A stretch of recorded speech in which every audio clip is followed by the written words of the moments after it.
Restez informés chaque jour avec Scoop FM. Désormais, suivez nos journaux sur nos chaînes partenaires à Lubumbashi sur Sky Radio, la 97.7 MHz, à 6h, 9h, 12h, 15h, 19h et 21h.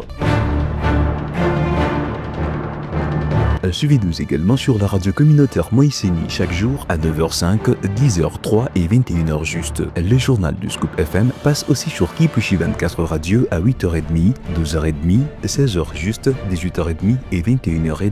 Retrouvez-nous également sur Vox Congo. Téléchargez dès maintenant l'application Vox Congo pour rester informé en temps réel.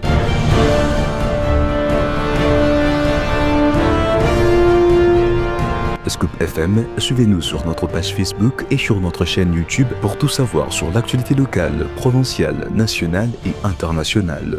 Scoop FM, la neutralité réelle. La neutralité réelle.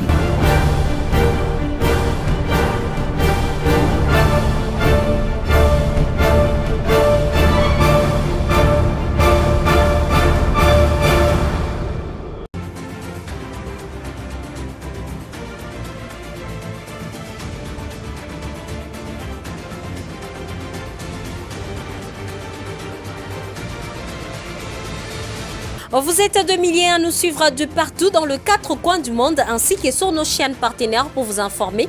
Mesdames, Messieurs, bienvenue à tous. Sans plus tarder, voici les principales articulations. Le président de la République démocratique du Congo, Félix-Antoine Tshisekedi Tshilombo, a remis le mercredi 1er octobre 2025 dans la salle des banquets de l'ambassade congolaise à Bruxelles en Belgique une distinction honorifique à Patrick Bouwender, inspecteur de police belge à la retraite. Et puis, célébration, nous en parlerons dans ce journal. Lancement, c'est 1er octobre 2025 de la campagne de sensibilisation au cancer de sein par l'Organisation mondiale de la santé dans le but de sensibiliser le public sur l'importance du dépistage du dit cancer. Vous aurez des précisions dans le corps de ce journal. Restez branchés.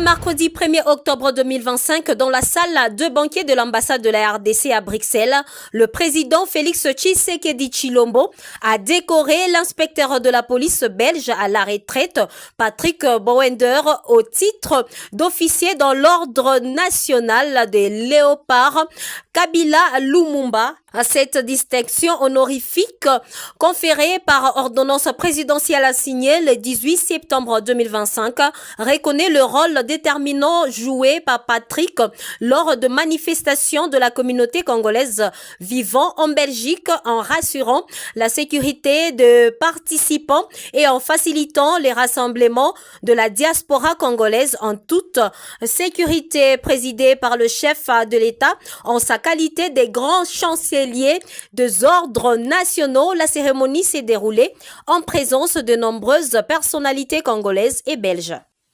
Et puis la ministre d'État en charge des Affaires étrangères, Thérèse Kaikwamba Wagner, a signé au nom du gouvernement de la RDC l'échange de notes relatives à la mise en œuvre de programmes d'assistance alimentaire entre la RDC et le Japon. Ces programmes portent sur une aide alimentaire d'une valeur de 2,6 millions de dollars américains octroyés en nature en forme de riz thaïlandais. Il reflète l'engagement commun à améliorer les conditions de vie de populations congolaises, notamment les plus vulnérables. Autre chapitre, la représentante spéciale du secrétaire général de l'ONU en République démocratique du Congo, Bintou Keïta, a rappelé mercredi 1er octobre 2025 devant le Conseil de sécurité de l'ONU que la stabilité politique de la RDC devra dépendre de la cohésion nationale et de la lutte contre le discours de haine.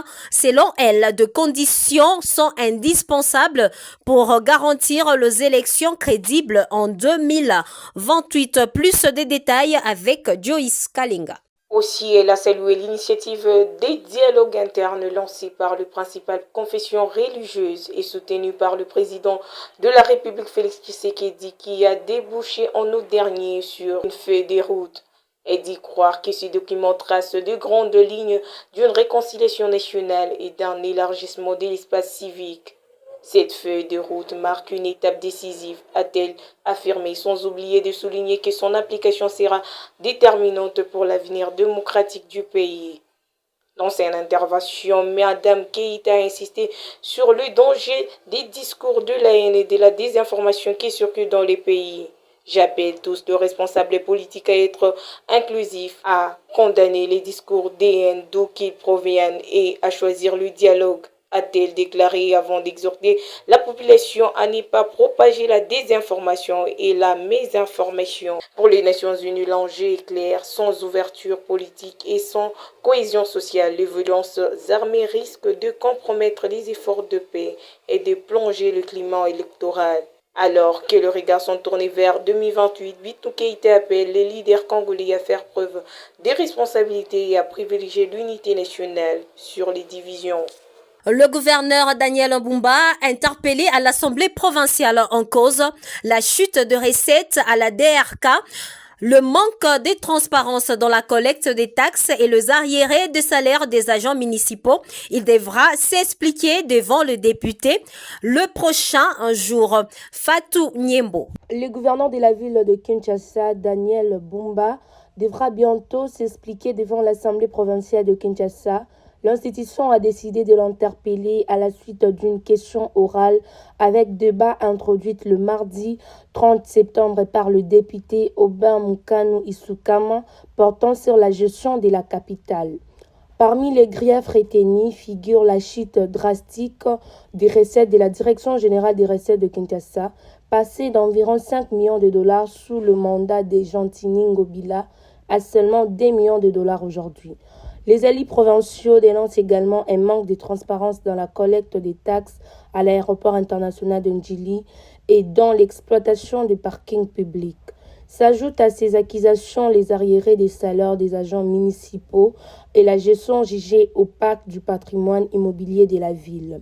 Dans les prochains jours, Daniel Mbumba devra se présenter devant la plénière des APK, une séance qui s'annonce particulièrement tendue. Dans le reste de l'actualité, chaque année, le mois d'octobre marque le lancement d'Octobre Rose, une campagne nationale et internationale de sensibilisation au dépistage du cancer du sein afin de favoriser la prise de conscience sur la réalité de cette maladie et met l'accent sur le dépistage. Ces cancers restent aujourd'hui les plus fréquents et la première cause de décès du cancer de femmes. De précision dans ces récits.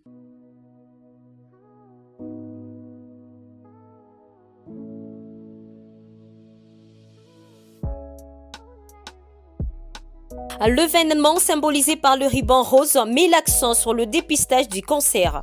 Une campagne d'information qui vise à sensibiliser la population sur l'importance de la prévention et du dépistage du cancer de sein. Le cancer de sein est celui qui connaît la progression la plus rapide et le plus fréquemment diagnostiqué dans environ 2/3 de pays. Cependant, l'OMS souligne l'importance du dépistage du cancer. Effectuer des examens à temps est un moyen de contrer la maladie à un stade précoce, ce qui demande de traitements moins lourds et moins coûteux. En République démocratique du Congo, des spécialistes en santé alertent sur le frein du dépistage du cancer de sein.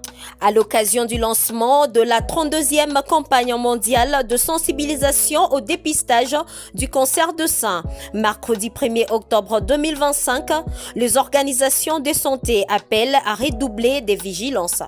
Selon l'OMS, le cancer du sein est le plus fréquent au monde avec plus de 2,3 millions de femmes diagnostiquées chaque année. En Afrique subsaharienne, plus de 146 000 nouveaux cas et 71 000 décès ont été enregistrés en 2022. À en croire le professionnel de santé, la peur d'être stigmatisée, de nombreuses femmes arrivent souvent trop tard pour que le traitement soit efficace.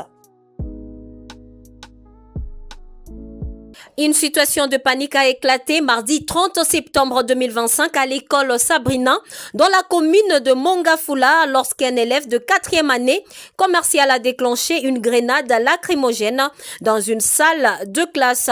Le gaz lacrymogène a provoqué de troubles respiratoires et de malaise chez plusieurs élèves.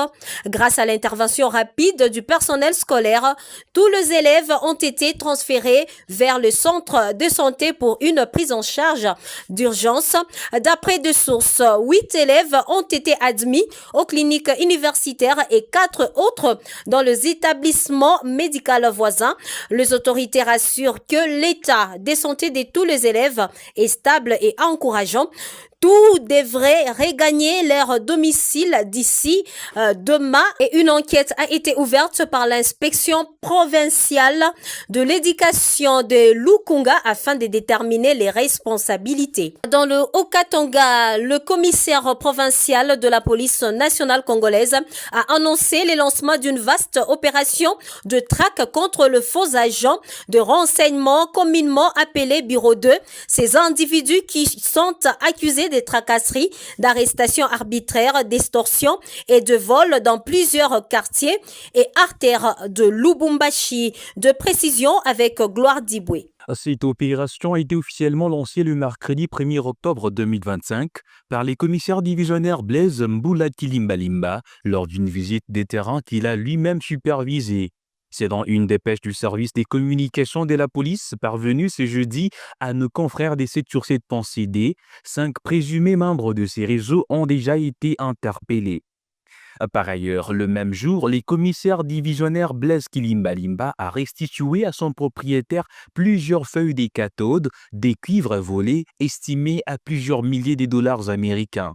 Ces minerais avaient été dérobés les 16 juin dernier sur la route Kasenga, puis transportés à bord d'un véhicule de marque IAS avant d'être interceptés grâce à la vigilance de la police des mines. Nous au Lualaba, dans la nuit du 1er octobre 2025, le service de sécurité du Lualaba, appuyé par la police nationale congolaise, ont déjoué une importante tentative de sortie frauduleuse de minerais à Kolwezi. Plusieurs camions de minerais ont été interceptés alors qu'ils tentaient de contourner les dispositions officielles. Informée de la situation, la gouverneure Marie-Thérèse Fifi Masuka Saini s'est rendue sur le lieu pour se féliciter des agents, notamment ceux de la direction provinciale d'antifraude et de la police, avant de rappeler l'importance de protéger les ressources naturelles et les infrastructures de la province.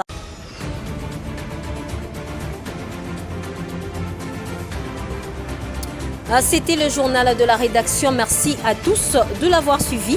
Grâce à Akili Mali, c'est comme ça qu'on m'appelle, coordonné par Christian Mouchampa. À très bientôt.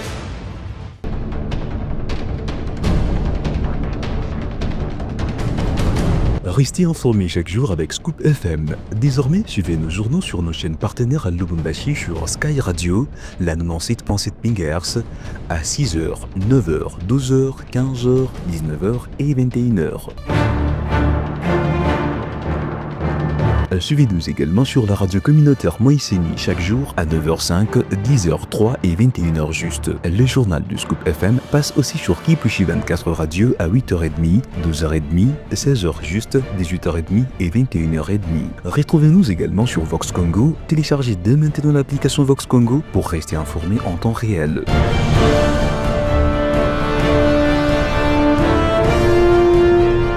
Scoop FM, suivez-nous sur notre page Facebook et sur notre chaîne YouTube pour tout savoir sur l'actualité locale, provinciale, nationale et internationale. Scoop FM, la neutralité réelle.